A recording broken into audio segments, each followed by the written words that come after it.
Hi guys, welcome to our channel. ప్రస్తుతం మనతో మాట్లాడడానికి సీనియర్ జర్నలిస్ట్ దాము బాలాజీ గారు ఉన్నారు. వారితో మాట్లాడడం. Hi sir. Hi. CM Revanth Reddy గారికి 5th క్లాస్ అమ్మాయి లెటర్ రాసింది సార్. దాని గురించి మీ మాటల్లో వివరించండి.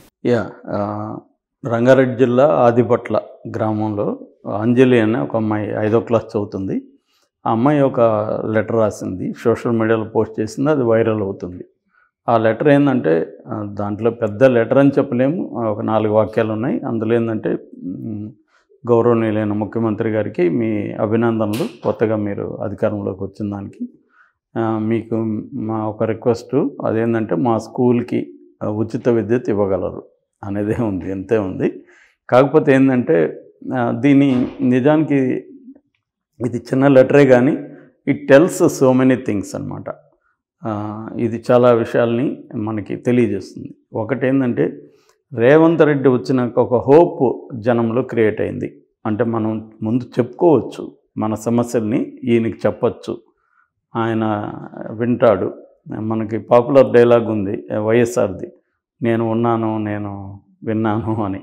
అలా వినడం అనేది వెరీ ఇంపార్టెంట్. ప్రజల సమస్యల్ని వినడం, అప్రోచబుల్గా ఉండడం ప్రజలకి. అంటే ఒక ముఖ్యమంత్రికి నేను చెప్పుకోవచ్చు అన్న ఒక ధైర్యం రావడం అనేది ఇంపార్టెంట్. అది ఈ 10 ఏళ్ల పాలనలో రాలేదు. కేసీఆర్ పాలనలో కేసీఆర్ చాలా ఉపయోగకరమైన పనులు తెలంగాణ ప్రజలకు చేశారు, చేయలేదని చెప్పలేం. ఎందుకంటే అభివృద్ధి చాలా జరిగింది తెలంగాణలో ఈ 10 ఏళ్లలో. తర్వాత సంక్షేమం కూడా చాలా జరిగింది. బట్ ప్రజల్లో ఒక అభిప్రాయం ఏర్పడింది ఏంటంటే, ఈయన మనకు అందుబాటులో ఉండడు, ఈ ముఖ్యమంత్రి మనకు అందుబాటులో ఉండడు.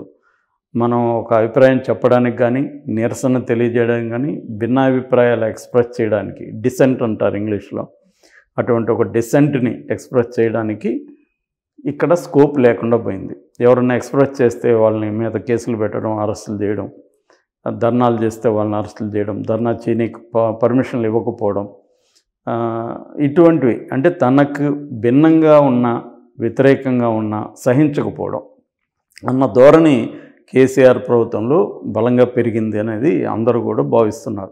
మామూలుగా ప్రజాస్వామ్యంలో ఈ 2 important: freedom of expression, freedom to differ, ప్రభుత్వంతో డిఫర్ అవ్వడం, ప్రభుత్వ నిర్ణయాలకు వ్యతిరేకంగా మాట్లాడే స్వేచ్ఛ, ఉద్యమాలు చేసే స్వేచ్ఛ మనకి రాజ్యాంగం ఇచ్చింది. ప్రతి పౌరుడి హక్కు, ఉద్యమాలు చేయొచ్చు, నిరసన తెలియజేయచ్చు, ఆందోళన చేయొచ్చు. అదేంటంటే పబ్లిక్ ప్రాపర్టీకి హాని చేయొద్దు, ఇతర ప్రజలకు హాని చేయొద్దు, ఇబ్బంది కలిగించకుండా చేయొచ్చు. ఇప్పుడు ధర్నా చౌక్ ఉంది, అక్కడ పోయి రోజు నేను ధర్నా చేస్తానంటే చేయొచ్చు ఒక ఇష్యూ మీద. ఇవన్నీ ఆపేశారు, ధర్నా చౌక్ని ఆపేశారు. అంటే ఒక ఉద్యమాల నుంచి ఏర్పడిన తెలంగాణ ప్రభుత్వం ఆ ఉద్యమాలని అణగదొక్కేయడం అనేది చాలామందికి డైజెస్ట్ చేసుకోలేకపోయారు. ఎందుకంటే ఇంకా మోర్ ఫ్రీడమ్ ఉంటుంది తెలంగాణలో. సీమాంధ్రులు మనల్ని లంచేశారు, కానీ మన సొంత ప్రభుత్వం ఏర్పడినాక మనకు తెలంగాణలో మోర్ ఫ్రీడమ్ ఉంటుంది అనేది వాళ్ళు భావించారు. కానీ ఇది రివర్స్ అయింది. ఎప్పుడైతే రివర్స్ అయ్యారో దీన్ని కరెక్ట్గా రేవంత్ రెడ్డి అర్థం చేసుకున్నాడు.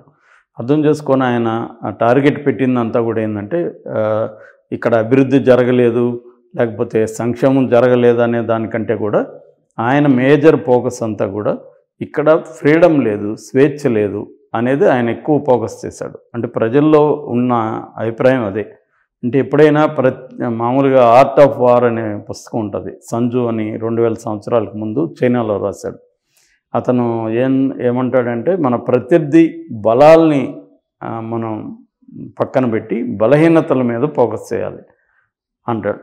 సో అట్లాగే రేవంత్ రెడ్డి కూడా కేసీఆర్లో బలాలు కూడా ఉన్నాయి, లేవని కాదు, కానీ బలాల్ని పక్కన పెట్టేసి బలహీనతలు ఏవైతే ఉన్నాయో దాన్ని విపరీతంగా లైట్ వేసి దాన్ని భూతద్దంలో చూపించేసరికి జనానికి కూడా అదే ప్రధానంగా కనబడింది.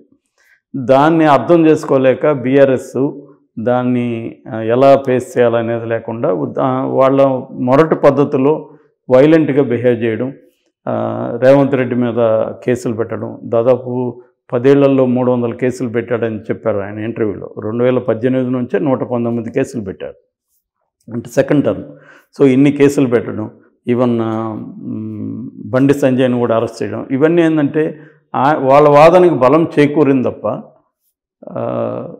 దాన్ని వీళ్ళు డిఫెండ్ చేసుకోలేకపోయారు. సో అదొక ఫెయిల్యూర్ అని చెప్పొచ్చు. దీనికి కారణం కూడా ఏంటంటే కేసీఆర్ జనంలో లేకపోవడం వల్ల, కేసీఆర్ నిరంతరం ప్రభుత్వ యంత్రాంగంలో భాగం కాకపోవడం వల్ల కేసీఆర్కి కూడా ఏం జరుగుతూ ఉంది అనేది కరెక్ట్ పిక్చర్ అందలేదు. ఆయన అనుకుంటే కలుస్తాడు తప్ప ఎవరు కూడా ఆయన కలవడానికి ఆయన అలో చేయడం అనేది విమర్శ ఆయన మీద ఉంది. నేను నిన్ను కలవాలనుకుంటే కలుస్తా, అంతేగాని నువ్వు నన్ను కలవాలనుకుంటే నేను కలవను అన్న ధోరణిలో ఆయన ఉండేది. సో దాన్ని రేవంత్ రెడ్డి కానీ కాంగ్రెస్ ప్రభుత్వం కానీ కరెక్ట్గా, కాంగ్రెస్ పార్టీ కానీ కరెక్ట్గా ఉపయోగించుకున్నారు. అందుకే రేవంత్ రెడ్డి ప్రతి ఇంటర్వ్యూలో కూడా ఏం చెప్పాడంటే, మా కాంగ్రెస్ పార్టీ 6 గ్యారంటీలు ఇస్తున్నారు, నేను 7వ గ్యారంటీ ఇస్తున్నాను, అది స్వేచ్ఛ అని చెప్పాడు. కరెక్ట్గా ఆయన రాగానే దాని మీద ఫోకస్ చేశాడు. ఆయన ఇంకా ప్రమాణ స్వీకారం చేయకముందే ప్రగతి భవన్కి సంబంధించి అక్కడున్న కంచెలు అవన్నీ కొట్టేశాడు. నేను యాక్చువల్గా రోజు దాని ముందు నుంచే నా కారులో డ్రైవ్ చేస్తుంటా. నాకు కూడా అనిపించేది ఏంటో ఇది చికాగ్గా ఉండేది డ్రైవ్ చేసేటప్పుడు కూడా. ముఖ్యంగా ఏంటంటే మనకంటే కూడా అక్కడ నడిచి వెళ్ళాలి, అక్కడ దాటాలంటే అటువైపుగా రావాలి. అటువైపు వచ్చే వాళ్ళకి చాలా ప్రాణాంతకంగా ఉంటుంది. ఎందుకంటే బైక్స్ అంతా చాలా వేగంగా వెళ్తాయి. వాళ్ళకి ఆ ఫుట్పాత్ కూడా లేకుండా చేసేసాడు అక్కడ. అది వెరీ బిజీ రోడ్డు. సో కొట్టేస్తుంటే నాకు కూడా ఆనందం వేసింది. అలాగా ప్రజలందరికీ కూడా ఏంటంటే ప్రగతి భవన్ అనేది ఒక సింబల్. అదేదో సోవియట్ యూనియన్లో వినేవాళ్ళం, అక్కడ ఎవరిని రానివ్వరు, ఐరన్ కర్టన్ పాలసీ అనేవాళ్ళు. అట్లా ఇక్కడ కూడా ఐరన్ కర్టన్ పాలసీ లాగా ప్రగతి భవన్ 400 కోట్లు ఎంత పెట్టి కట్టించి, ప్రజాధనమే కదా అది, కట్టించి ఆయన ప్యాలెస్ లాగా అది చూసుకున్నాడు తప్ప, ఈవెన్ గద్దర్ లాంటి వాళ్ళు గత 50 ఏళ్ళ నుంచి తెలంగాణ ప్రజల కోసం పోరాడుతున్న గద్దర్ లాంటి వాళ్ళని కూడా ఎండలో కూర్చోబెట్టి చేశారు. ఈవెన్ హోమ్ మినిస్టర్గా, ఉప ముఖ్యమంత్రిగా ఉన్న మహమ్మద్ అలీని కూడా లోపలికి పంపించలేదు. సో ఇవన్నీ కూడా జనాల్లో వ్యతిరేకత ఉంది. దాన్ని కరెక్ట్గా రేవంత్ రెడ్డి అడ్రస్ చేశాడు. రాగానే సింబాలిక్గా అది కొట్టేశాడు. దాని పేరు కూడా మార్చేశాడు. ప్రగతి భవన్ అనేది ప్రజాభవన్, దానికి ఒక జ్యోతిరావు బాపులే పెట్టాడు. జ్యోతిరావు బాపులే మొత్తం బీసీలకు అందరికీ, అంబేద్కర్ దళితులకి ఎలాగో వాళ్ళకి అలాగా. నిజానికి వీళ్ళిద్దరు కూడా జాతి సంపద, దళితులకి మాత్రమే లేకపోతే బీసీలకు మాత్రం పరిమితం చేయకూడదు, కానీ అలా వచ్చింది. ఏదేమైనా ఆయన పేరు పెట్టడం అనేది కూడా చాలా బాగా పనిచేసింది.